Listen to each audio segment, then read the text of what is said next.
For 5 seasons, the Brady Bunch served as America's ultimate symbol of wholesome family comedy, leaving an undeniable mark on television history. Fans across the country tuned in weekly, believing the squeaky clean sitcom was entirely free of controversy. But tucked away inside one infamous episode was a shocking, boundary-pushing moment that network executives simply could not overlook. The resulting outrage blew up so fast behind closed doors that the entire show was suddenly pulled right off the airwaves, completely stunning millions of loyal viewers. Which taboo scene was deemed way too scandalous for broadcast? Join us as we get into all the details. How one innocent scene turned into the Brady Bunch's biggest scandal. For years, the Brady Bunch represented everything television executives wanted in a family sitcom.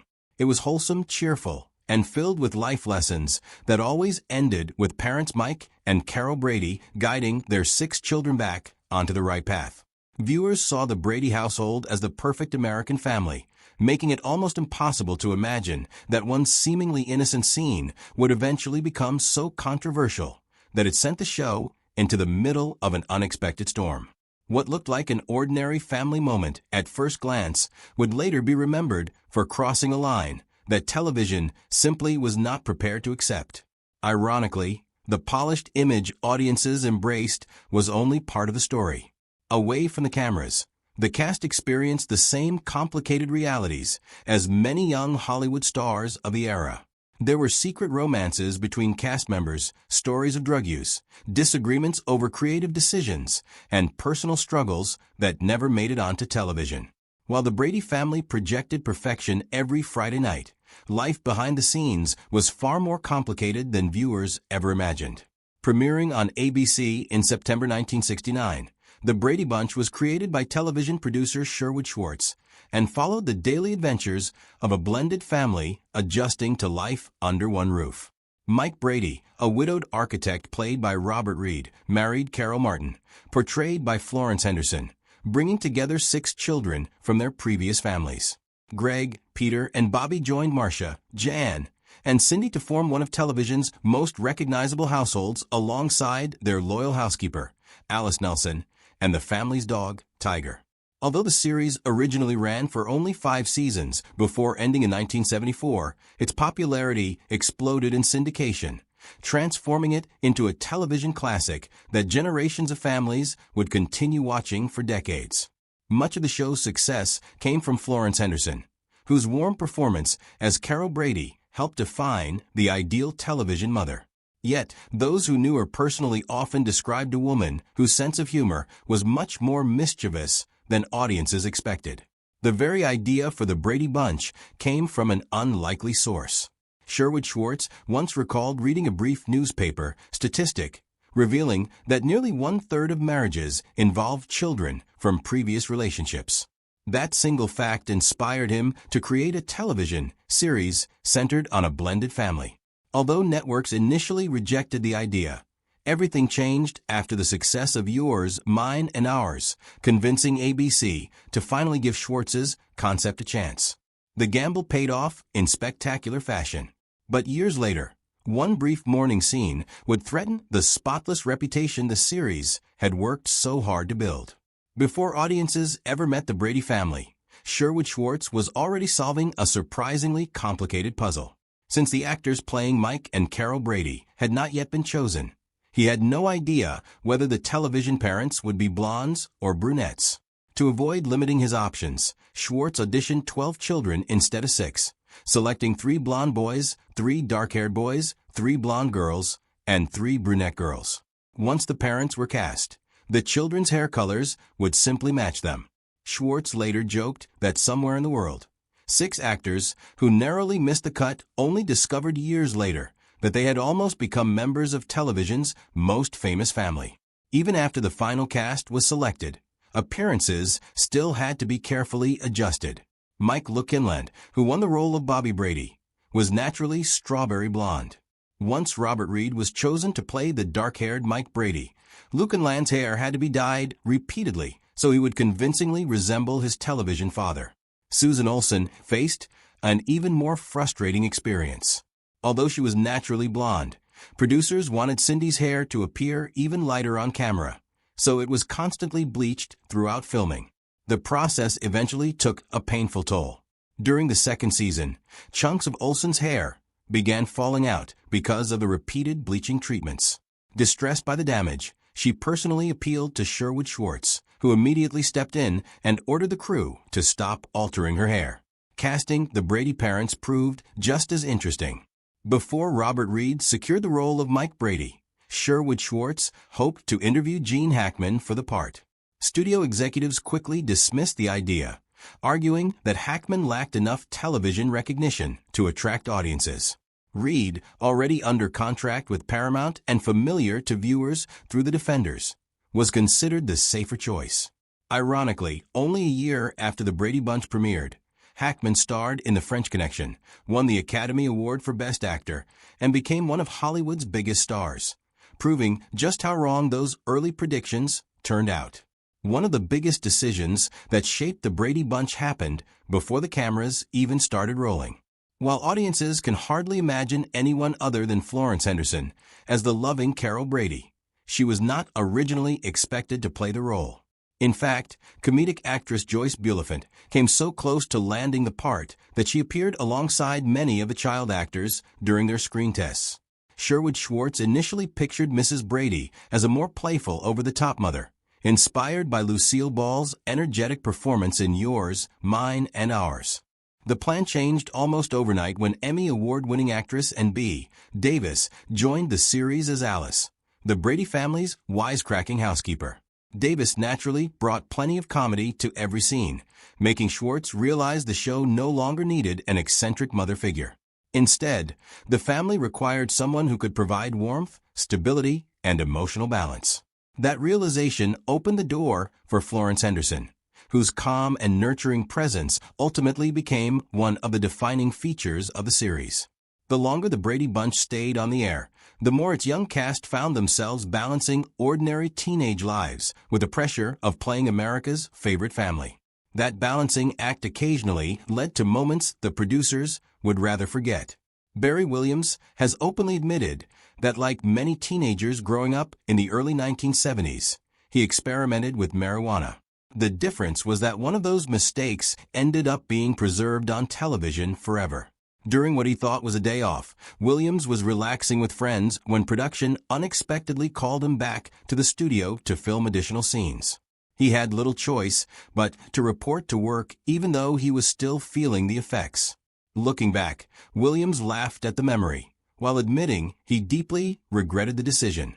According to him, anyone who watches the 1973 episode Law and Disorder can spot the difference. He later joked that the experience proved he was a far better actor when completely sober. The series also reflected some of television's stricter broadcasting standards, many of which seem almost unbelievable today. One detail that sharp-eyed fans eventually noticed was the children's shared bathroom. Despite 6 kids using it every day, the room never featured a visible toilet. At the time, television networks still considered showing a toilet bowl on screen inappropriate for family programming. Rather than deal with difficult camera angles every episode, the production simply removed the toilet altogether, creating one of the strangest design choices in sitcom history. Another mystery involved Carol Brady herself. Throughout the series, viewers knew Mike Brady was a widower, but the fate of Carol's first husband was never explained. Sherwood Schwartz originally intended for Carol to be divorced, and early scripts even identified her previous married name as Martin. However, divorce remained a sensitive topic for family television, and network executives preferred leaving the subject untouched. As a result, the show quietly avoided explaining what became of Mr. Martin. Years later, Florence Henderson often responded to the endless questions with her trademark sense of humor, joking that Carol had simply killed him. The young cast also formed close friendships that sometimes developed into innocent childhood romances.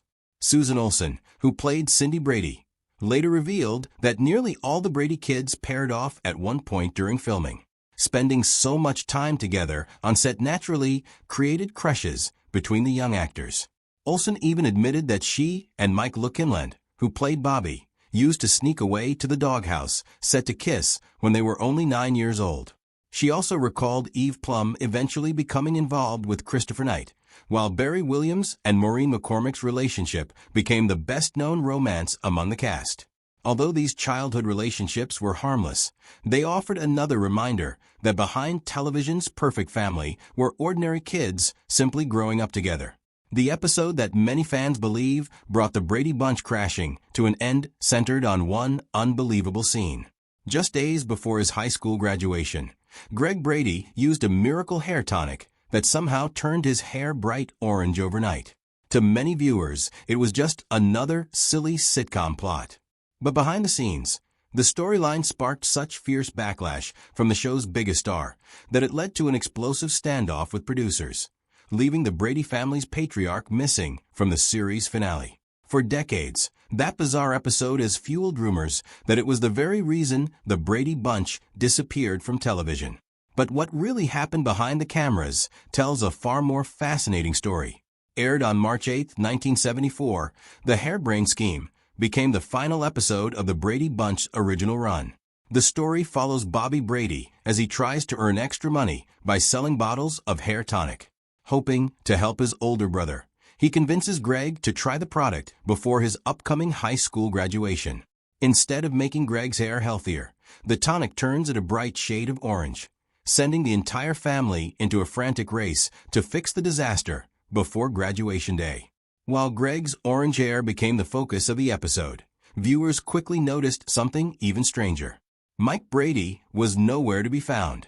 The family's father, who had guided the Brady children through every major milestone over the previous 5 seasons, was suddenly absent during one of the biggest moments of Greg's life. Near the end of the episode, Carol casually explains that Mike is simply out of town.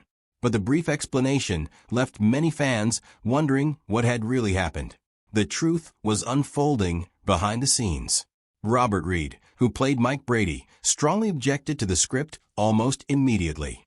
Throughout the series, Reed had frequently clashed with creator Sherwood Schwartz over what he believed were increasingly unrealistic storylines. As a classically trained Shakespearean actor, Reed preferred grounded family drama over exaggerated comedy, and the orange hair storyline became the breaking point. According to Sherwood Schwartz, Reed arrived on set and declared that he would not perform in the episode. Although he remained at the studio, he refused to step in front of the cameras. Barry Williams later confirmed in his autobiography that Reed believed the script simply was not good television. Producer Lloyd Schwartz later revealed that Reed's biggest complaint was straightforward. Hair tonic could not possibly turn someone's hair bright orange overnight. Rather than rewrite the script, the producers moved forward without him. Mike Brady's dialogue was reassigned to Carol and Alice, allowing production to continue despite the absence of one of the show's central characters.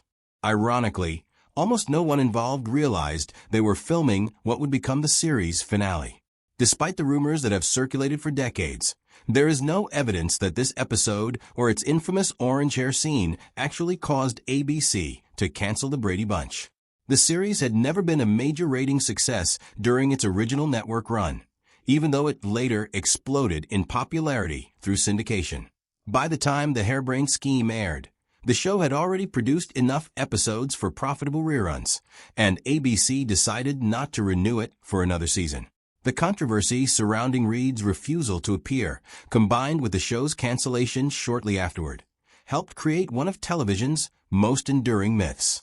It certainly looked as though one ridiculous storyline had brought America's favorite television family to an abrupt end.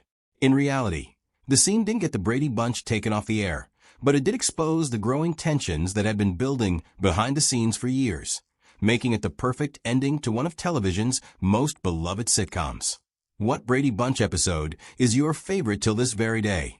Share your thoughts with us in the comments below. Don't forget to like, share, and subscribe. Also, click the next video shown on your screen. You will enjoy it.